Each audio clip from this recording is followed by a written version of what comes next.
Most people stop at the obvious. This podcast does not. Welcome to Beyond the Obvious. Can you buy that house? Can you afford that BMW? Can you wear Louis Vuitton?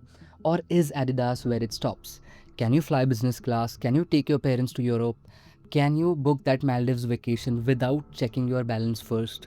Can you build a company that people admire? Can you become a CEO before 30? Can you raise funding? Can you buy your dream home? Can you afford the watch? Can you wear the suit? Can you become someone? Are you attractive enough? Is your body good enough?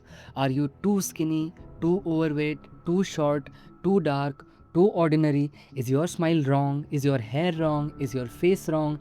Are you successful enough? Are you interesting enough? Are you funny enough?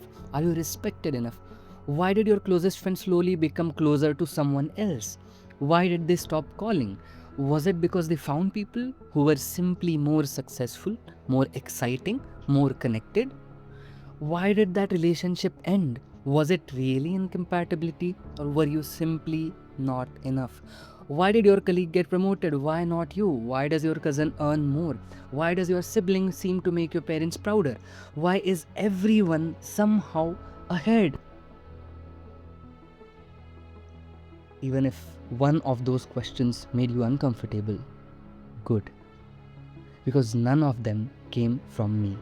They came from a voice you've probably carried for years. That's the voice of comparison. And the terrifying part is, most people think it only appears when they open Instagram. They are wrong. It was there long before Instagram, long before LinkedIn, long before smartphones. It was there when your report cards came home. It was there when relatives compared cousins. It was there in classrooms, in playgrounds, in offices, at weddings, at family dinners, in boardrooms, in politics, in friendships, in love. Instagram did not create comparison, it simply gave that voice a louder microphone. 2000 years ago, a Roman senator looked across the room and thought, he has more influence than I do. 500 years ago, a merchant in Venice stood outside another merchant's home wondering why his was not bigger. 100 years ago, a factory worker watched his neighbor buy a car before he could. Today, someone wakes up, opens Instagram, and wonders why everyone else seems happier. Different century, different technology, the exact same feeling. We like to believe comparison is a modern problem, that Instagram created it, that LinkedIn made it worse, that social media is poisoning our minds. I really don't think that's the complete real story. I think social media did not invent comparison, it simply gave an ancient instinct a global audience. And once I realized that, I stopped asking, how do I stop comparing myself? Rather, I started asking something even more interesting. Why were we built to compare in the first place? Imagine you are alive 20,000 years ago. There are no universities, no resumes, no followers, no bank accounts, no blue ticks. You're living in a small tribe of perhaps 50 people. Every morning, your brain asking one question to you. Where do I stand? Am I respected? Am I useful? Would people protect me? Would they choose me? Would they listen to me? Because in that world, status was not about ego, it was about survival.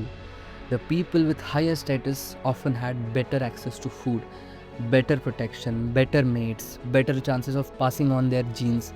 Comparison was not a flaw, it was a software, and software does not disappear just because technology changes. In fact, evolution works incredibly slow. Technology does not. Our brains are still running hardware designed for tribes inside a world built by algorithms, filled with algorithms. We evolved to compare ourselves with 50 people. Today, before lunch, we compare ourselves with 50,000.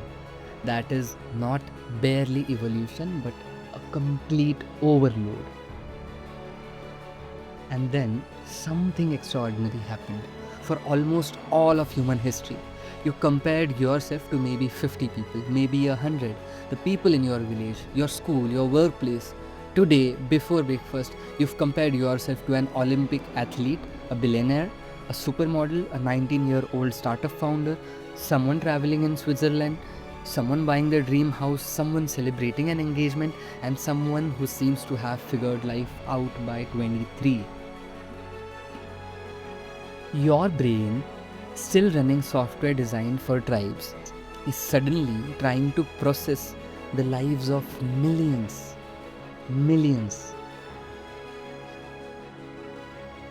And now here's why I think we misunderstand comparison. We assume we are comparing possessions. I don't think we are. We think we want the car. Sometimes what we really want is what the car says about the person driving it. We think we want the promotion, but sometimes we want the feeling of being valued. We think we want the expensive watch. No, we want the respect that we imagine that comes with it. And most of the comparisons are never about objects, they are about identity. And once you realize that, something else becomes obvious. Companies rarely sell products, they sell signals. A luxury watch does not tell time, it tells a story. A designer bag is not only leather, it is identity. A business class ticket is not just a seat, it's status. Luxury brands understand something most of us do not. Human beings don't simply buy products, we buy those products which say whatever those products communicate. We buy stories, we buy belonging, we buy aspiration. Entire industries worth trillions of dollars exist only because comparison exists. Without comparison, status would have no market. And without status, many of the world's most valuable brands would look very different. One thought I'm putting in front of you has changed the way I look at ambition. Now imagine you're earning 20 lakh rupees a year. Everyone around you earns 10 lakh rupees. You feel successful. Now imagine you still earn 20 lakh rupees, but everyone around you earns 1 crore. Your income, has it changed? No. Yet somehow your happiness did. Why? Because human beings don't measure success in isolation. We measure it relatively. Think about that for a second. Imagine nobody cared what car anyone else drove. Luxury cars would lose much of their value overnight. Their value exists because the other people are watching. Status is one of the few markets where demand increases because everyone else is competing too. Now, is it just psychology? No, it's pure economics. Every luxury purchase, every title, every symbol of prestige only means something because someone else recognizes it. Success has always been a social currency. And the twist is, I don't think comparison is the enemy. Blind comparison is. Comparison can inspire, it can teach, it can reveal what is possible. But comparison becomes dangerous when we compare someone else's highlight reel with our behind the scenes, or when we borrow someone else's definition of success without ever asking whether it was ours to begin with. That is the comparison that, without us realizing, steals our lives. And here's another thought. Imagine human beings never compared themselves. Nobody admired anyone. Nobody competed. Nobody tried to become better. Nobody invented. Nobody pushed boundaries. Maybe civilization itself would look very different. Comparison did not just create anxiety, it also created ambition, innovation, progress. The problem is when comparison takes control and begins defining what success should mean, how it should look, that too without us ever questioning it. Maybe the goal was never to stop comparing. Maybe that's impossible. Maybe the goal is to become conscious of what you are comparing and why. Because if you don't choose your own scoreboard, the world will choose one for you, and you will spend years winning a game you never wanted to play. Before I let you go today, here is one question I want you to leave with. Whose definition of success are you currently living? Was it yours? Is it yours? Or did you inherit it without ever noticing? The world has already designed a scoreboard for you.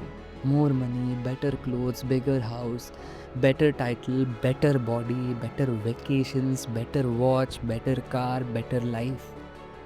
The world rewards people for looking successful. But looking successful and living a meaningful life are two completely different games. And somewhere along the way, many of us have forgotten which one we actually wanted to win. And if you're not careful, you'll spend your entire life becoming successful at a game you never consciously chose to play. My question is, before you choose another goal, before you compare yourself, before you feel behind, ask yourself one thing. Whose scoreboard am I playing on? If simply maybe, just maybe, not losing but playing the wrong game. And success to me maybe is not about climbing someone else's mountain, but to have courage to choose your own.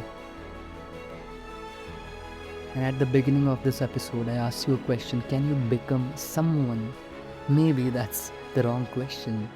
Maybe you were never supposed to become someone else. Maybe that's the real challenge. To become yourself. Comparison is not the disease, it's the operating system. Social media is simply the latest app running on it. The goal is never and should never be to uninstall the software. Just don't let it choose who you become. Now, finally, I want you to do something. Sit down, close your eyes, take out a piece of paper, and write down the names of every person whose opinion influences your decisions. Your parents, your friends, your partner, your relatives, your colleagues, even that one person you've never stopped trying to prove yourself to. And then look at that list and ask yourself 3 questions. What am I trying to prove and to whom? What feeling am I hoping this success that I'm running towards right now will give me? And once I have that feeling, what will actually change? And don't lie to yourself. Be brutally honest, because the goal really is not to stop caring what people think. That is impossible. The goal is to know exactly whose opinion you are giving the power to shape your life. This is Beyond the Obvious. Until next time, keep looking.